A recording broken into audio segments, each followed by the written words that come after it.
Hi,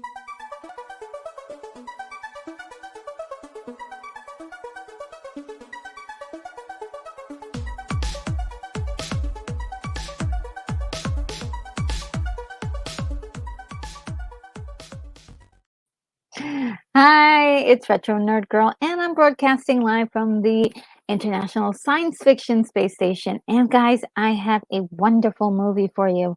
Oh my gosh, I just saw it, and I love it so much. It's right up my alley.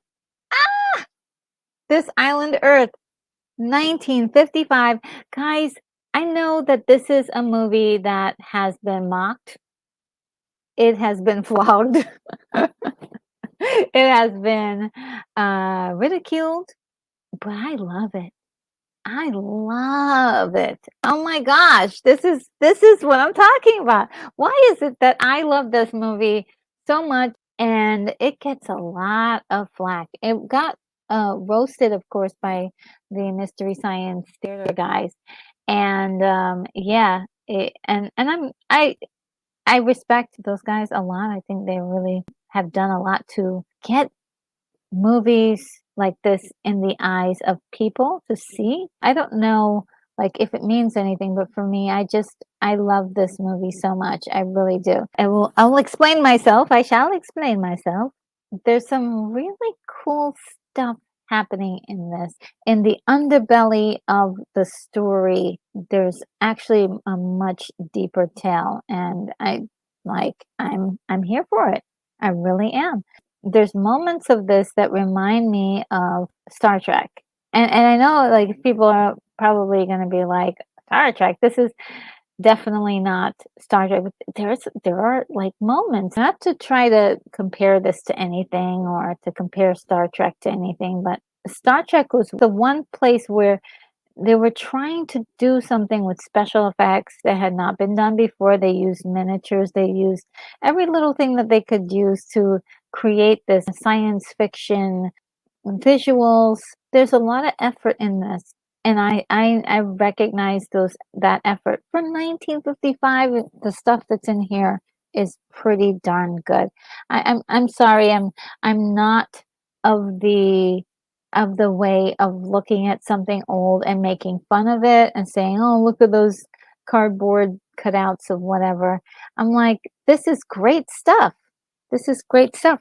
It was harder even back then to do what they're doing because they didn't have the technology to pull off. They like literally did not have the technology. But what they are doing is spectacular. And I definitely love it. I love it, love it, love it. All right, let's get into this a little bit deeper than what I'm explaining just generally. Now, the rating on this, they said it passed, which we know that I think at the time they didn't really have a rating system that was like how we have it now. So, whatever rating system that was, they passed. It's an hour and 26 minutes. There wasn't a whole lot of fat on this. I wish there were maybe like 5 to 10 minutes more of the story, but I can admire this for exactly what it's doing and what it did to try to give us a look at another planet. That's really special. So I do appreciate that. The movie had two directors, Joseph M. Newman and Jack Arnold. The writers for this is Franklin Cohen, Raymond F. Jones, and George Callahan. It stars Jeff Morrow, Faith Domergue, and Rex Reason. What a name, Rex Reason. But Rex Reason played Dr. Cal Meacham. When you think of this era of films and you see posters like this that are hand illustrated and just the care that's being put into this fantasy is just it blows your mind. It blows my mind. It's like, wow, this is incredible. I love it. It says here, two mortals trapped in outer space challenging the unearthly furies of an outlaw planet gone mad. And he is a scientist that has quite a bit of notoriety. Some reporters are talking to him right now before he's going off to his laboratory. and he's going to be doing some work at a secret facility to do some work there. Once he gets to the laboratory, they find out somebody intercepted their order of condensers and sent them these weird beads. And so that seemed odd and unusual. But then they got this interesting manual sent to them. And the manual, the pages are made out of metal. It's a brand new, interesting new thing. Pages made out of metal. Very interesting. The manual is to construct this machine here, and it's called the interocitor. The man that they're speaking to is the Exeter. Exeter. So there's very interesting language being set up here. This interocitor, or being able to build this interocitor, was a test to test the knowledge Dr. Cal Meacham, to make sure he was up to snuff for a secret experiment that's happening at another secret base, in which he will have to go to if he wants to find out what's all about. Now, prior to this, he was on a plane. The controls gave out. He was technically going to crash to his death. However, a green beam of light actually helped him out and steered the plane as it should. There was no explanation at the time. These strange events are all adding up to something very unusual. So he's like, okay, look, I'll bite. He decides to go on a plane that's self-automated, which I thought was really great. And it's so funny that he's on this self-automated plane, because he talks about desiring a push-button world, a world in which all you have to do is push a button for something. You can have it all done for you, right? So you can push a button and have your breakfast warm and ready for you in the morning. That's kind of the world of the 50s, the magical thought process that they were going to have for the future. The Jetsons, if you will, to have this world in which you could do everything and all you had to do was press a button and create your perfect morning. It could be playing the perfect music for you, and all these presettings, all by pressing a button. This plane is going to take him to the Exeter. This place has a lot of scientists that have been called to this particular scientific study that the Exeter wants them to do. When you see the Exeter, you can see something's weird about him. Doesn't look like a human. Looks like a human, but he doesn't look fully human. Greeting him at this particular location is a person he knows, Dr. Ruth Adams, a very beautiful young lady who he says, "Oh, well, I remember you from Vermont.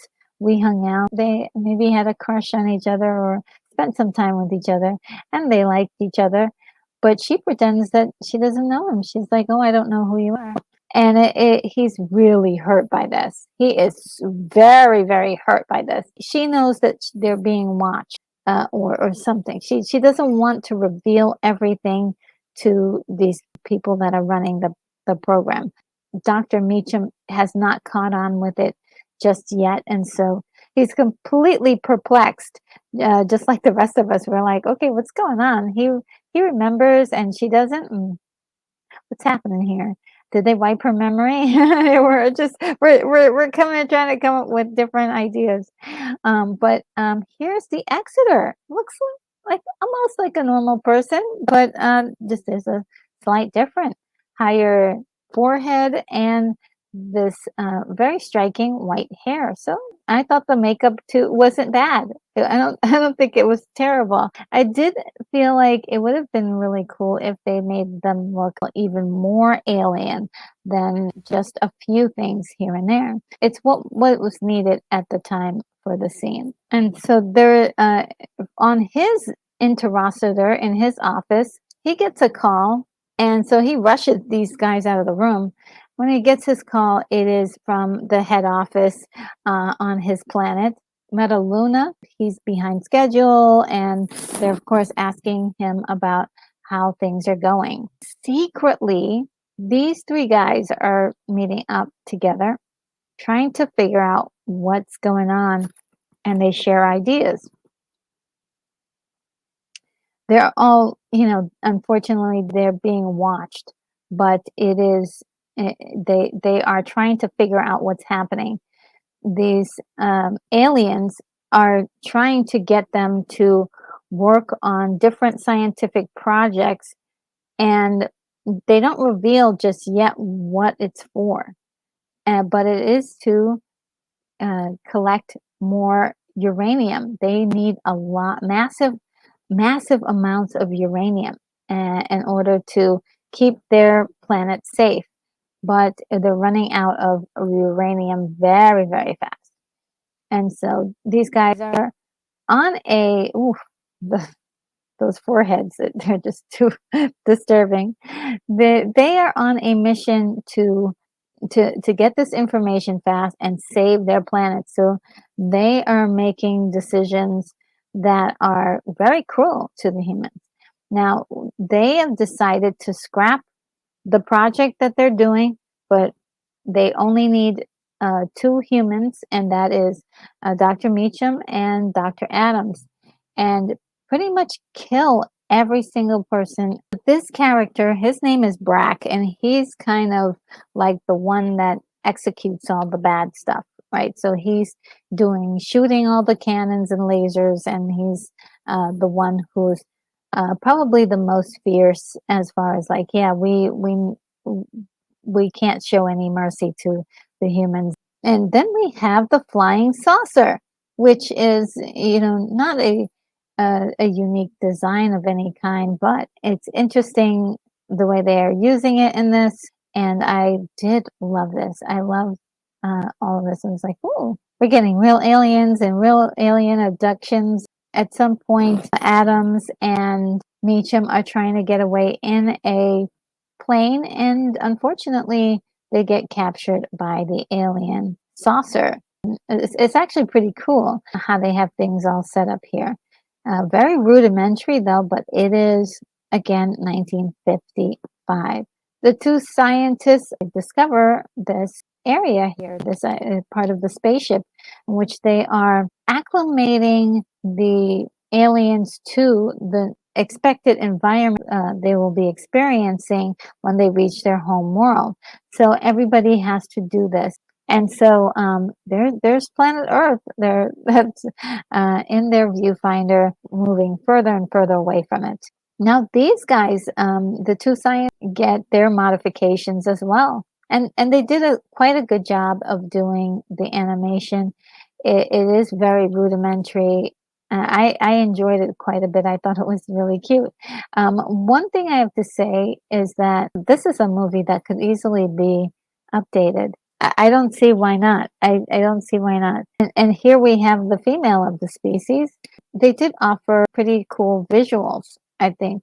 And I think it's really cool that, once they get off of planet Earth and they go towards this new planet, it is really riveting because you don't know what is going to happen.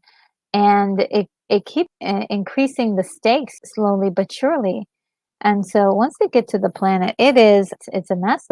The surface of the planet is pretty much a dead zone, just completely destroyed. They've gone underground in order to survive. And this is a matte painting. Decent, sometimes if you can't build a matte painting works just as well. I mean, it's not the optimum, right? Which would be probably a miniature of this whole thing. You can see all the things that they were envisioning for their world. So yes, the planet is being bombarded by comets and asteroids that are being flung into the atmosphere. And there's a shield, but it is actually deteriorating. Some of those meteorites are hitting the planet and destroying it little by little bit by little.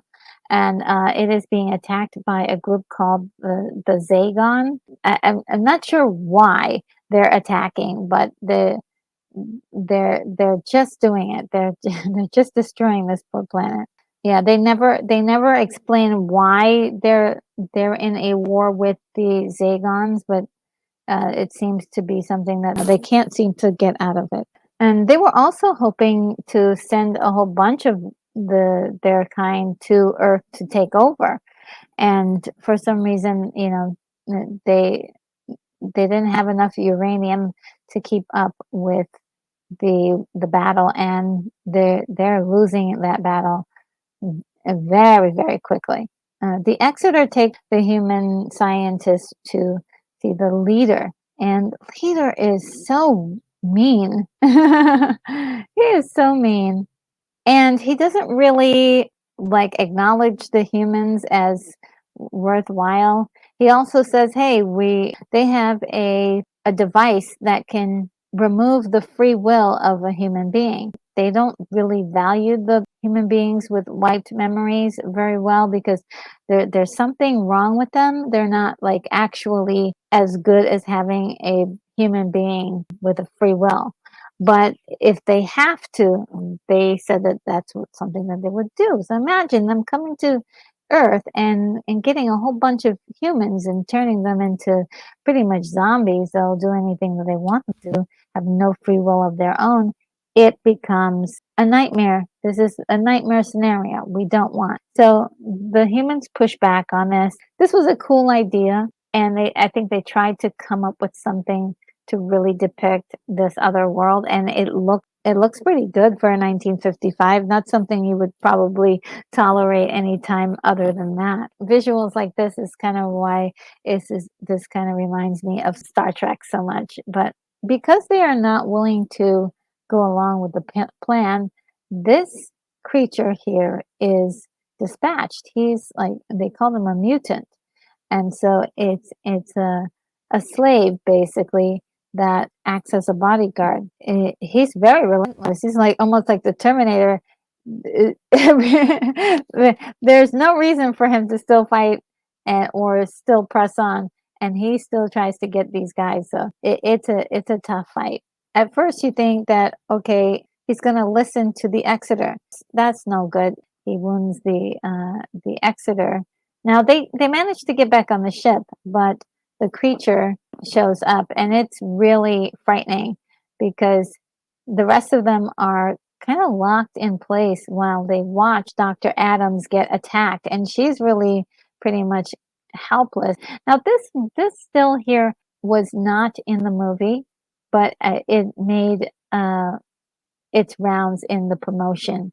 And so, of course, when you're promoting a movie like that, a little extra drama that didn't happen in the movie can sometimes end up being a great promotional asset. So yeah, there that was funny. So because he didn't get the transformation upgrade to change his body, the space travel that he goes on starts to deteriorate his body, this mutant. He's starting to die, basically. And so they got lucky. They got really, really lucky because he could have destroyed all of them easily, easily. Being hurt, the Exeter still tries to take these guys back to Earth, and he has completely abandoned his job, and he's probably the only of his kind to survive this whole thing. The Zagons have completely taken over the planet, and it is being slowly turned into a star. That could have been explained a little bit better, but they tried. They tried. It's not the worst. It's not the best either, but I'm not too mad at it. And this is the part that's really sad. So he drops them off, but unfortunately, his vehicle, gets completely blown up, and he dies. But the humans make it out safely. So that is the end of that. And yeah, it was a cool movie. I dug it so much. It again, it wasn't perfect, and I really enjoyed that about the film. I enjoyed that it wasn't perfect. But I also wanted more story in this. I wanted to know more about the different characters and the motivations, and I wanted to know more about the science part. I know since they're making up a lot of the science stuff, there's a lot of science mumbo jumbo in there. And so I'm like, is that right? Is that right? But there is a lot of creativity, just not enough money to back it up. I think given a little bit more time, that they would have actually tried to build a set or a miniature for that world. And there is some miniature work that you can see had been done on that world, Metaluna. I had a lot of fun with it and I enjoyed it a lot. I really did. I really did. Yeah, this has definitely been a lot of fun. I love this kind of movie. So if you guys know of any more movies like this, please do let me know. I love a good low budget sci-fi movie. And if it doesn't have too many gory scenes, the better. And I hope to see you again soon. So make sure you got your notifications and everything going on so that way you can get my next video. All right, guys, I'll see you soon.